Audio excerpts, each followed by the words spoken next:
L'approche qu'on a à l'AMF concernant les sujets qui s'inscrivent dans un environnement blockchain est une approche bienveillante qui vise à développer des activités soit sous le couvert de la réglementation existante, soit dans un domaine où il faudra qu'on innove en réglementation.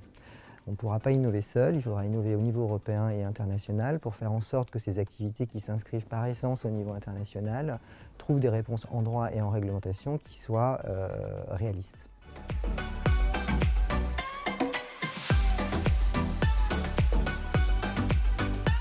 Alors, en France, on a tendance et l'obligation, je dirais, de suivre la réglementation européenne. On est tenu par des textes européens. 90% des règles qui s'appliquent aux acteurs qui sont supervisés en France sont des règles qui viennent de Bruxelles et qui sont européennes.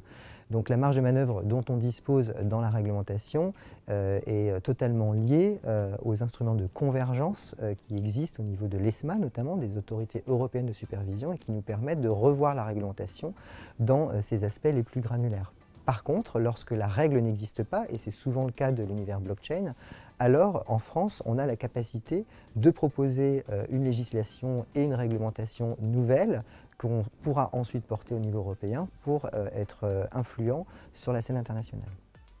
La France, dans le domaine du blockchain, est pionnière, elle est mieux que bien placée puisqu'on est le premier grand État au monde à avoir légiféré sur le sujet de la blockchain.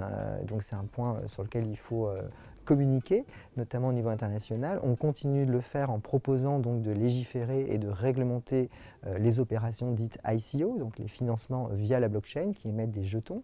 Et donc en cela, la France est en train de devenir un pays moteur dans cet environnement.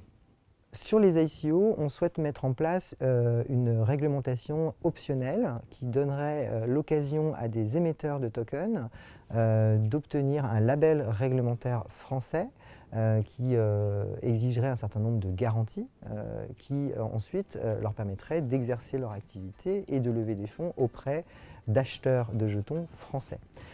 Donc c'est là encore un sujet sur lequel la France est pionnière. C'est également une innovation d'un point de vue réglementaire puisque c'est une réglementation optionnelle qu'on souhaite porter au niveau européen et pour lequel on est déjà en train de discuter avec nos partenaires européens, notamment l'ESMA.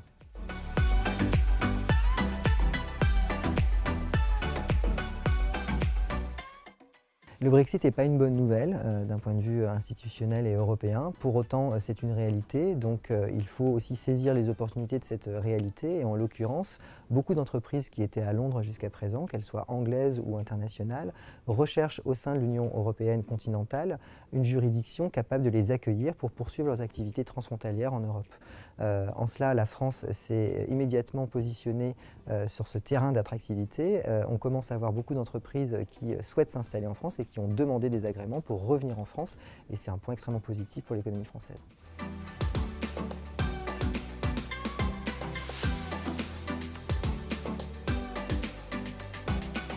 On a mis en place notamment ce qu'on appelle un two-week ticket. Donc on a créé un programme qui s'appelle Agility pour les entreprises qui sont agréées auprès de notre homologue britannique, la FCA.